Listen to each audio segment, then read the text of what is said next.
I got interested in teaching actually almost from the very beginning, just as an experimental scientist. And I measured at a level more than most people do of how my students were learning.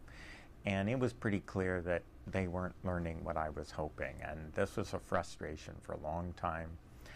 What I started making progress on was actually from looking at the graduate students who worked in my research lab. I had a great deal of contact with them. I put a lot of attention into their development.